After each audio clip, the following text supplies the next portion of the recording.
Bienvenidos a En Primera Plana, su casa.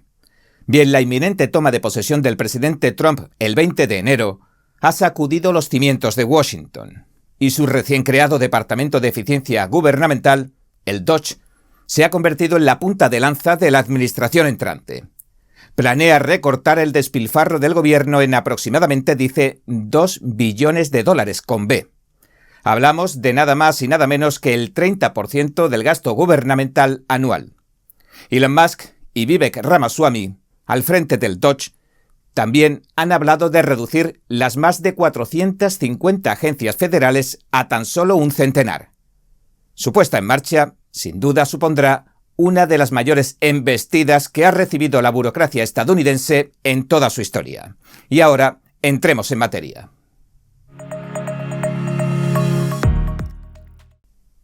El presidente electo Donald Trump se dispone a lanzar el nuevo Departamento de Eficiencia Gubernamental, el DOGE. Lo presentó durante una entrevista previa a las elecciones en la plataforma de redes sociales del multimillonario Elon Musk. Estamos hablando de X. Musk y el ex candidato presidencial republicano, Vivek Ramaswamy, copresidirán el esfuerzo, la iniciativa, y su objetivo compartido es recortar $2 billones con B de dólares de un presupuesto federal de aproximadamente 6,75 billones con B de dólares, y al mismo tiempo abrirse paso a través de un laberinto de regulaciones del poder ejecutivo del gobierno para reformar o eliminar directamente agencias federales enteras. También tratarán de reducir drásticamente el número de burócratas gubernamentales. Y esto lo harán, dicen, en proporción al número de regulaciones federales que anulen. Esto es lo que le dijeron al Wall Street Journal el 20 de noviembre. Trump también ha dicho lo siguiente. Dice, juntos, estos dos maravillosos estadounidenses allanarán, palabras textuales, el camino para que mi administración desmantele la burocracia gubernamental, elimine las regulaciones excesivas, recorte los gastos innecesarios y reestructure las agencias federales. También dice que se convertirá posiblemente en el proyecto Manhattan de nuestro tiempo. Este proyecto Manhattan, recordarán, que fue el que desarrolló la bomba atómica, y ahora el expresidente Trump se refiere a que causará los mismos estragos que una bomba atómica dentro de la burocracia de Washington. Dijo que los políticos republicanos también han soñado con los mismos objetivos que plantea el DOGE desde hace mucho pero mucho tiempo. Sin embargo, los expertos nos dijeron al Epoch Times que no está claro si podrán lograrlos, especialmente porque el departamento, que según Trump servirá como asesor de la Casa Blanca y la Oficina de la Administración y Presupuesto, la OMB, puede encontrar obstáculos. En otras palabras, impulsar una reforma estructural a gran escala no les va a resultar tarea fácil. ¿Pero qué es esto que proponen y que no les va a resultar tan fácil de cambiar? Bien, hagamos un desglose de sus objetivos y de lo que se espera del proyecto en el futuro. En cuanto a su alcance, Trump dijo que el DOGE realizará cambios en la burocracia federal con miras a la eficiencia para eliminar el despilfarro masivo y el fraude en el gasto anual multimillonario del gobierno federal. Pero hay que matizar algo. Aunque tiene la palabra departamento en su nombre, DOGE no es una agencia federal. Es decir, no es como, por ejemplo, la Oficina de Responsabilidad del Gobierno de Estados Unidos, la GAO, un buró que audita al gobierno federal para presentar informes ante el Congreso. Expertos como Jordan Herring, el director de política fiscal del American Action Forum, nos dijo al Epoch Times que Trump ha dejado claro que el DOGE es un consejo asesor que opera fuera del gobierno federal.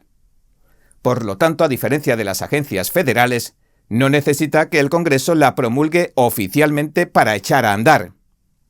El departamento, según Herring, trabajaría para identificar ineficiencias y despilfarros dentro del gobierno federal. En otras, sería como la GAO, pero esta última trabaja a pedido de los comités del Congreso y está obligada por leyes públicas e informes de los comités. Debido a su objetivo de proporcionar supervisión del Congreso o al Congreso, la GAO es más bien una extensión del poder legislativo. Mientras que Por el contrario, el Dodge asesorará, aconsejará en gran medida al Ejecutivo, al Gobierno. Aún no está claro exactamente qué hará el Dodge en sus operaciones diarias, pero Trump ha sugerido que operará fuera del Gobierno federal y estará bajo la autoridad del Gobierno federal. Susan Dudley, la investigadora principal y fundadora del Centro de Estudios Regulatorios de la Universidad George Washington, dijo que es más que factible que el Dodge colabore directamente con la Oficina de Información y Asuntos Regulatorios de la OMB. Esta última revisa y supervisa las regulaciones del Poder Ejecutivo, aunque el Dodge no podría eliminar reglas ni cambiar procedimientos por sí mismo. Podría hacer recomendaciones al presidente y éste podría ordenar a su vez a las agencias que las pongan en marcha. Aunque Dudley nos advierte que no está claro cómo funcionaría, no está claro del todo, los presidentes, dice, suelen consultar a personas externas, por supuesto, pero esto suena a una cosa más oficial. Y además sus planes también suenan mucho más audaces de lo normal. Después del primer anuncio, Musk actuó rápidamente y creó una cuenta en su plataforma de redes sociales X para el Dodge. A través de esta cuenta, el departamento inició una campaña de reclutamiento, llamando a alistarse a los, según los calificó, revolucionarios del gobierno pequeño con un coeficiente intelectual súper alto. Les piden que estén dispuestos a trabajar más de 80 horas por semana en recortes de costos poco glamurosos. Ramaswamy ha llegado al extremo de calificar su misión como una obligación legal, citando incluso fallos recientes del Tribunal Supremo, como el de West Virginia contra la EPA de 2022, que determinó que las agencias federales deben buscar una clara autorización del Congreso antes de decidir cuestiones relevantes en materia tanto política como económica. También citó Loper Bright contra Raimondo, de 2024, que vimos también aquí en algún programa, y que anuló el principio de que los tribunales se deben remitir a la interpretación de las leyes de las propias agencias en litigio en caso de ambigüedad, es decir, la doctrina Enron, que ha dado un amplio margen de maniobra a las agencias federales durante casi medio siglo, antes de ser derogada recientemente. El Supremo insinuó, entre otras cosas, que ser juez y parte les otorgaba demasiada ventaja. Para recortar el gasto, Musk planea combinar inteligencia artificial con la colaboración masiva. Quiere detectar derroches, abusos y fraudes en los gastos del gobierno federal. Y eso podría desembocar en la eliminación total de ciertas agencias federales. Ramaswamy dijo en una entrevista reciente con Fox News, palabras textuales, dijo: «Esperamos reducciones masivas de personal en áreas del gobierno federal que están sobrecargadas». De hecho, ya hay varias opciones de recortes de gastos sobre la mesa.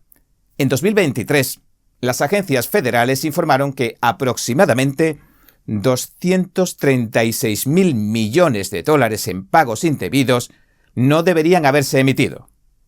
Según la GAO, o se realizaron por un monto incorrecto o no contaron con la documentación de respaldo adecuada. Entre los años 2004 y 2022 encontramos otro ejemplo.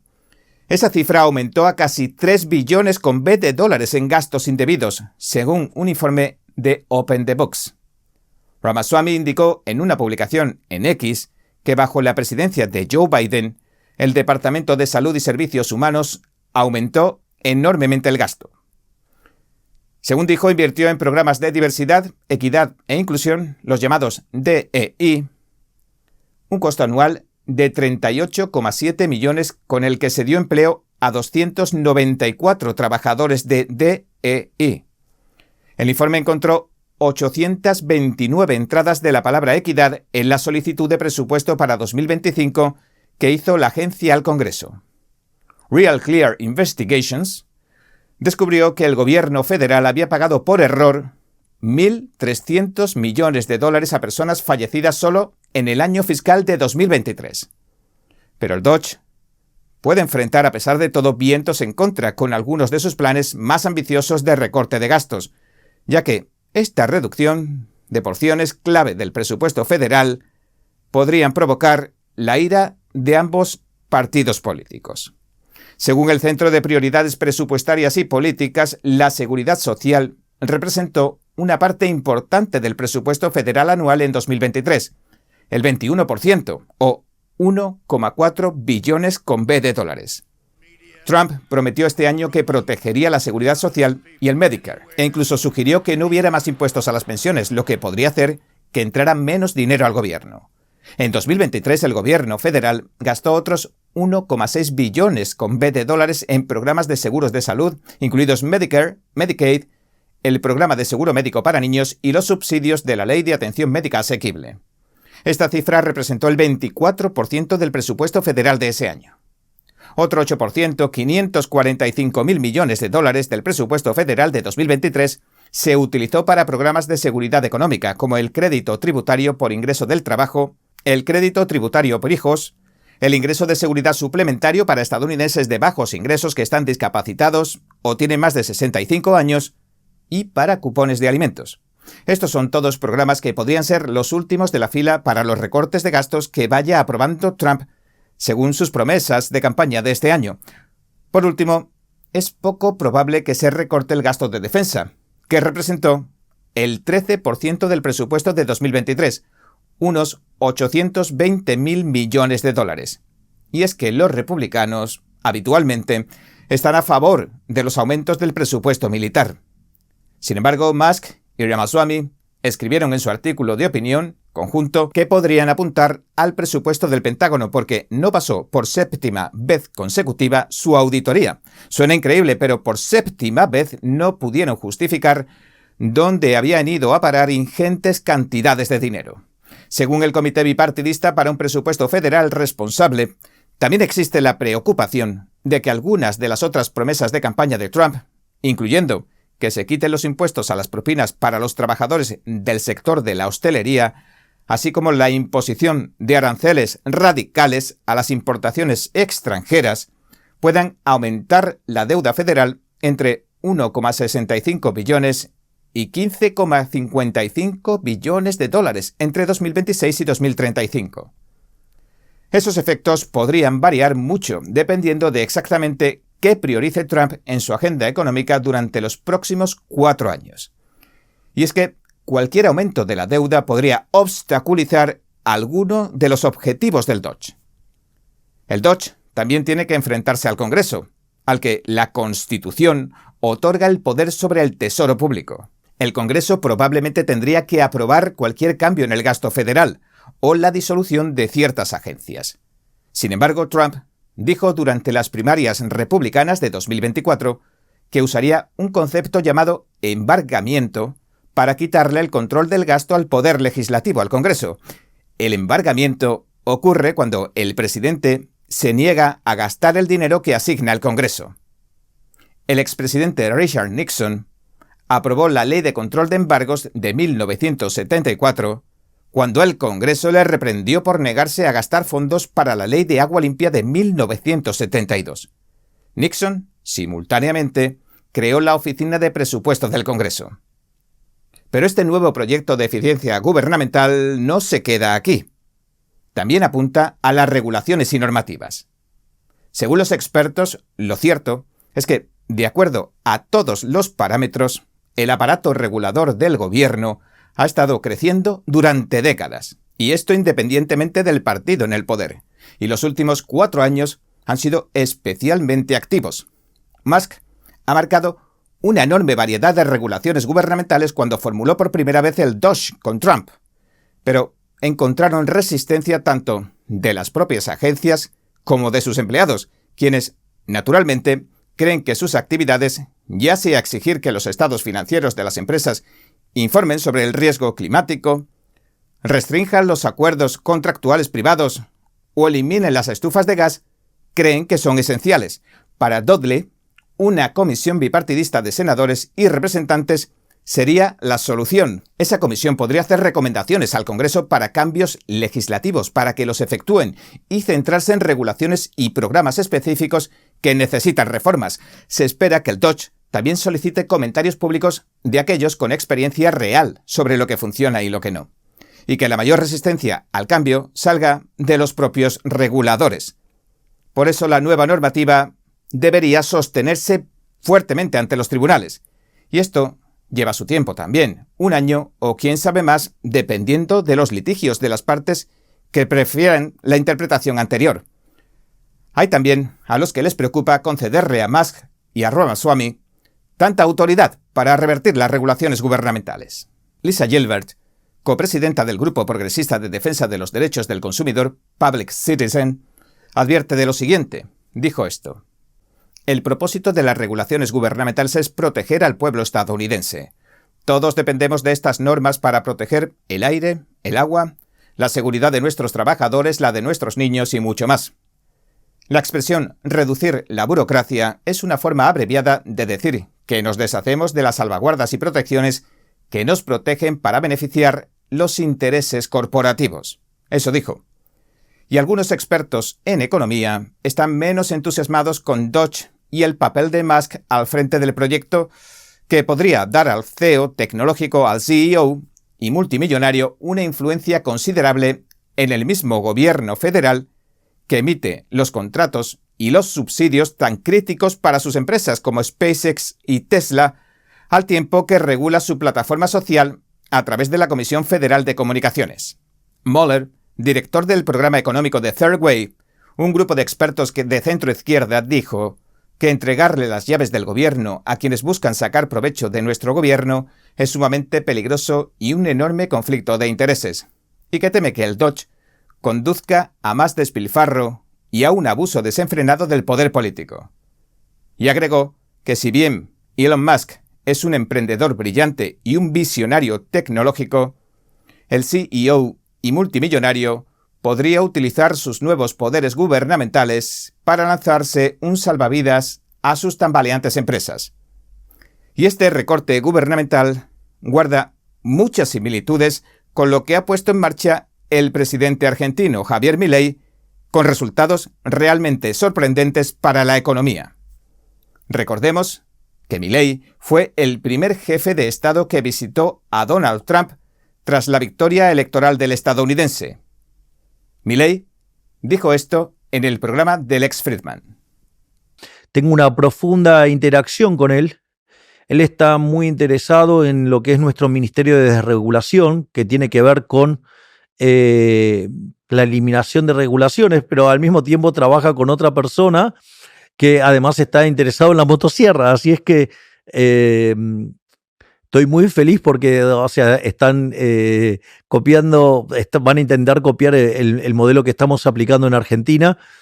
Y además el propio Donald Trump está muy entusiasmado con eso. Así es que y todo lo que sea eliminar regulaciones, que sea cortar gasto público, que sea quitar el Estado del medio, significa mayor libertad para la gente. Por lo tanto, estoy muy feliz con todo lo que está pasando, con el triunfo de Donald Trump, porque Estados Unidos va a estar mejor, Argentina va a estar mejor y todo el mundo va a estar mejor.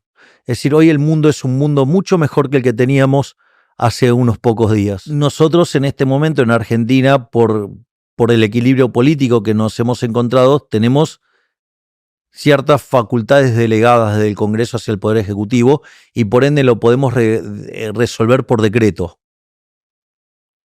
El ministro de Desregulación, Federico Sturzenegger, en su ministerio y cuando a la vista de todos, muestra la cantidad de días que quedan de vigencia de esas facultades delegadas.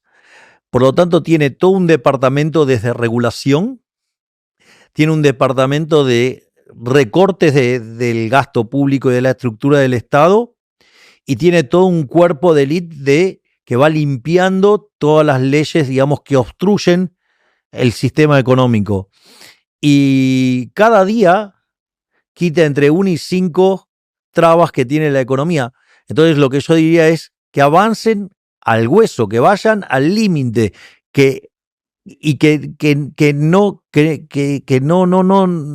bajen los brazos, que además esa agenda no tiene costos políticos, porque en el fondo usted está quitando privilegios y si alguien, que va a haber gente gritando, no tenga dudas, pero son gente que está perdiendo privilegios, entonces le va a tener que explicar a la sociedad por qué mantienen esos privilegios.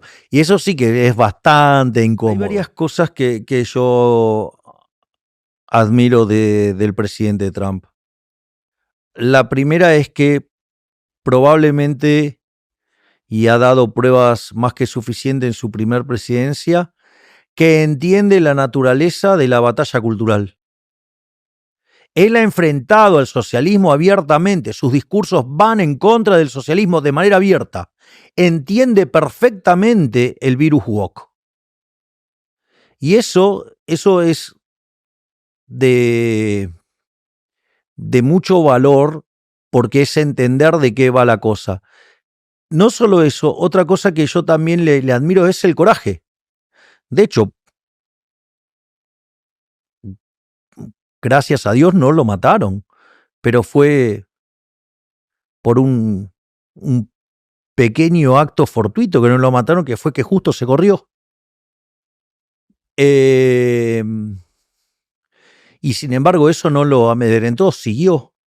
Es más, tanto en su primer campaña como en esta, pues la segunda y en esta tercera campaña también, lo han ensuciado, lo han calumniado, lo han injuriado, le han dicho cosas verdaderamente espantosas, le han inventado todo tipo de horrores.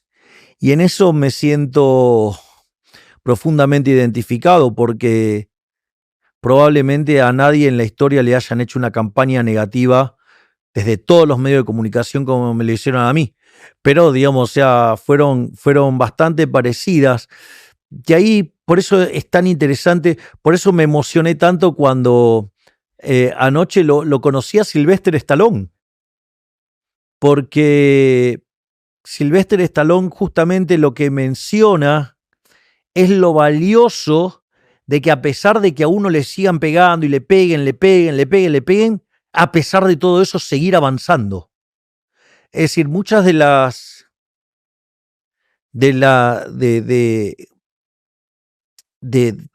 forma de ver las cosas de Sylvester Stallone son sumamente inspiradoras.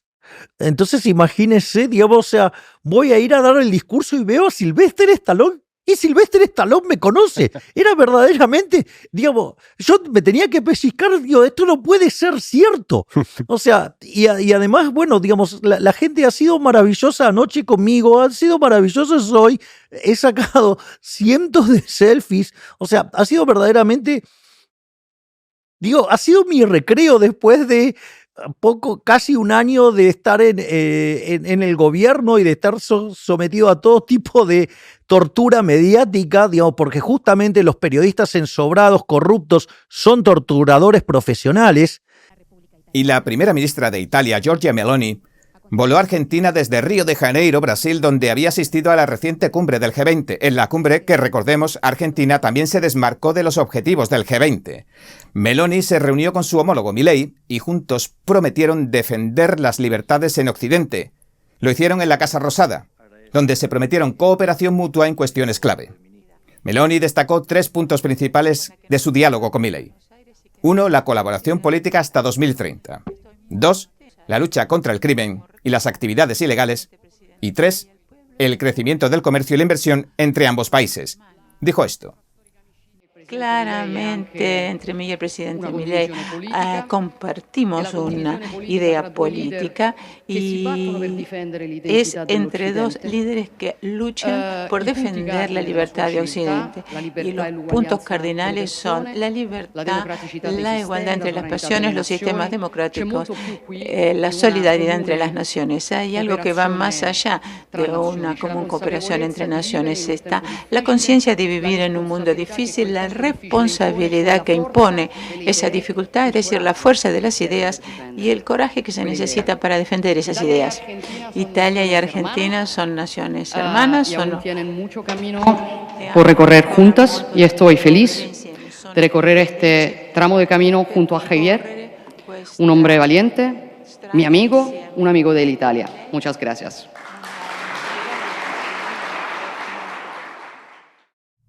y una poderosa tormenta ha azotado el estado de Washington. El miércoles dejó sin electricidad a cientos de miles de personas, interrumpió carreteras y causó al menos 2 muertos y 2 heridos.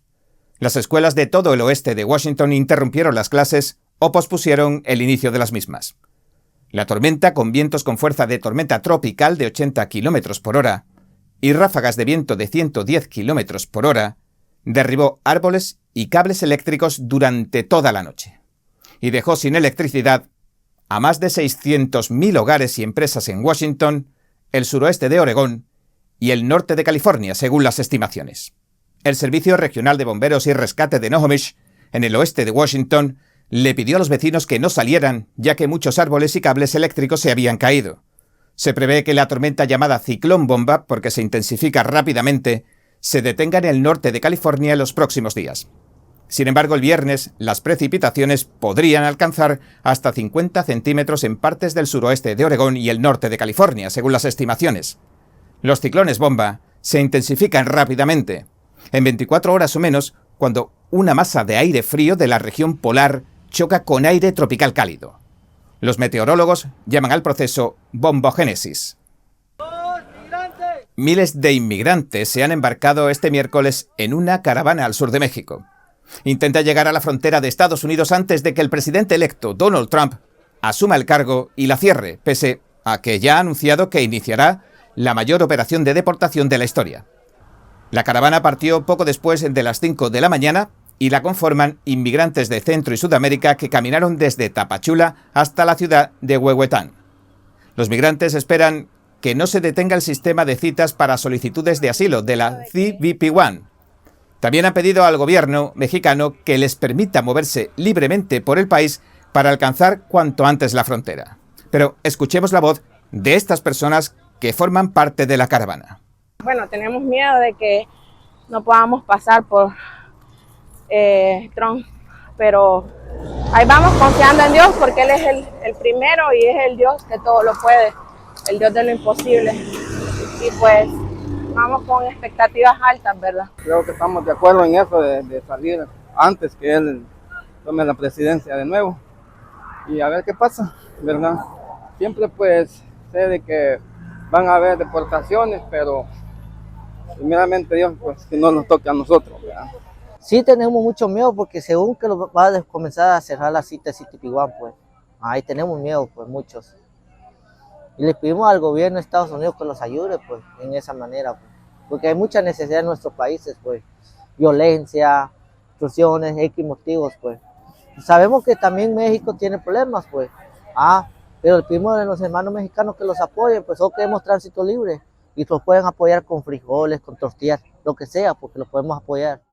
Mientras tanto, dentro del país se dio a conocer la sentencia de José Ibarra, un inmigrante ilegal de Venezuela que ha sido declarado culpable de asesinato. Mató en febrero a la estudiante de enfermería de Georgia, Laken Riley. Le sentenciaron hoy a cadena perpetua sin posibilidad de libertad condicional. Ibarra había renunciado a su derecho a un juicio conjurado y le había dejado al juez el cargo del caso y la decisión del veredicto. El juez Patrick Haggard dictó la sentencia aproximadamente una hora después de encontrar a Ibarra culpable de los 10 cargos. Y entre los cargos está 1 por homicidio doloso, 3 cargos de homicidios graves y un cargo de secuestro con lesiones corporales, asalto agravado con intención de violación, agresión agravada, obstrucción de una llamada de emergencia y manipulación de pruebas.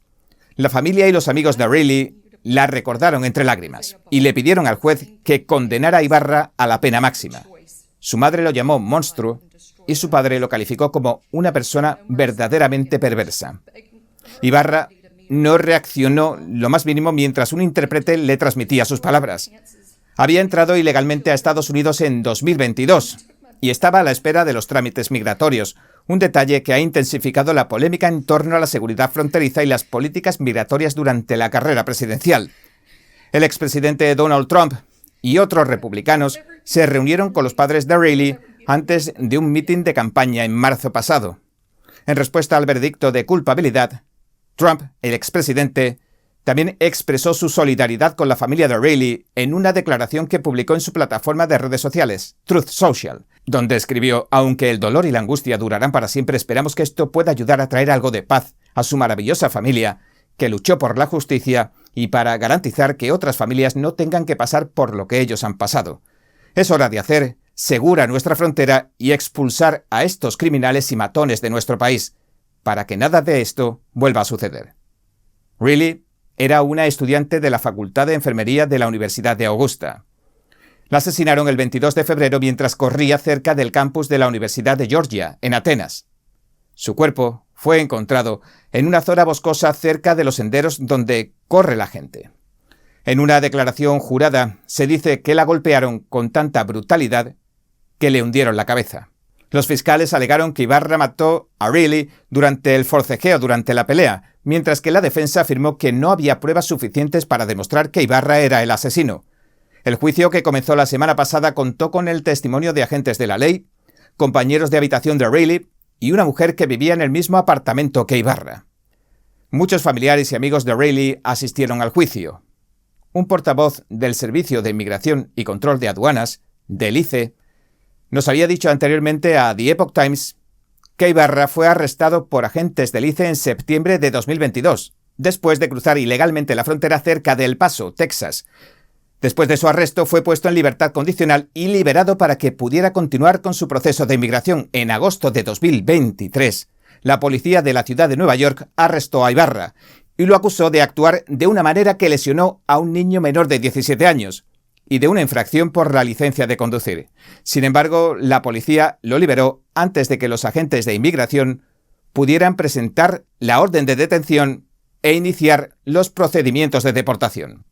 Y ahora la Oficina General de Tierras de Texas le ofrece al presidente electo Donald Trump un rancho de 1.400 acres cerca de la frontera de Estados Unidos con México. Así, dicen, puede construir centros que hagan posible las deportaciones masivas que propone. La comisionada de la Oficina de Tierras, Dawn Buckingham, declaró que el presidente electo podría disponer del terreno del condado de Starr, que compró el estado recientemente. Se encuentra a unos 35 kilómetros al oeste de McAllen, Texas, y aseguró que su oficina está totalmente dispuesta, así lo dijo, a trabajar con las agencias federales de inmigración. Aconsejó que se construya una instalación en la extensión de tierra para procesar, dijo, detener y coordinar la mayor deportación de criminales violentos en la historia de la nación, reiterando de este modo las declaraciones de campaña de Trump y su plan de deportación masiva.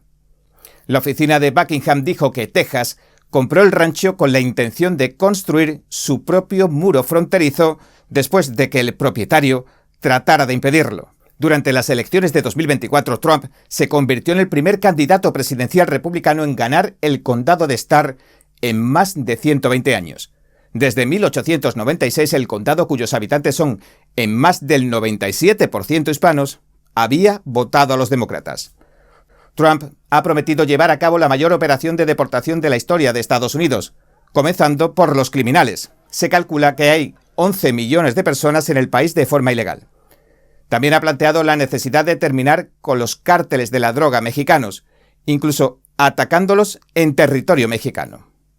Trump ha planteado con frecuencia la cuestión de la inmigración ilegal durante su campaña presidencial, relacionando un repunte récord de cruces fronterizos no autorizados a cuestiones que van desde el tráfico de drogas a los altos precios de la vivienda. La llegada de algunos extranjeros ilegales, por otra parte, a ciudades y comunidades de todo el país, ha tensado algunos presupuestos y se ha convertido en uno de los focos del debate político.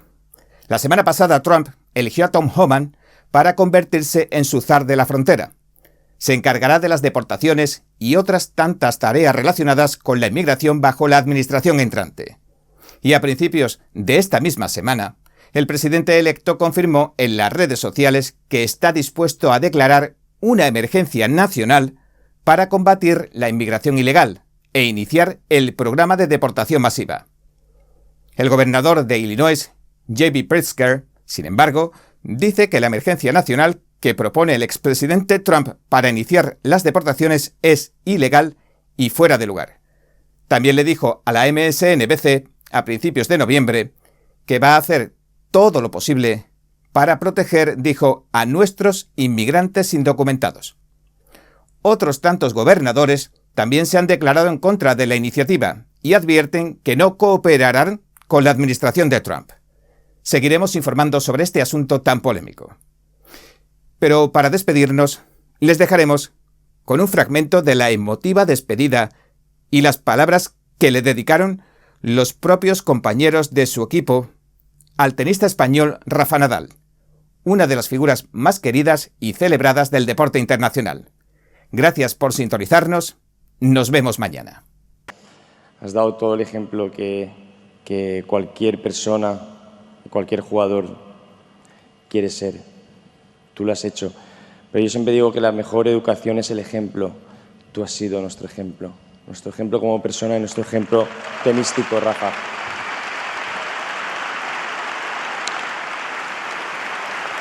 Y para acabar, hay personas que son recordadas por sus logros en la vida, independientemente de cuáles sean. Hay personas que son recordadas hasta el fin de sus días y hay personas que son recordadas eternamente. Tú serás recordado eternamente.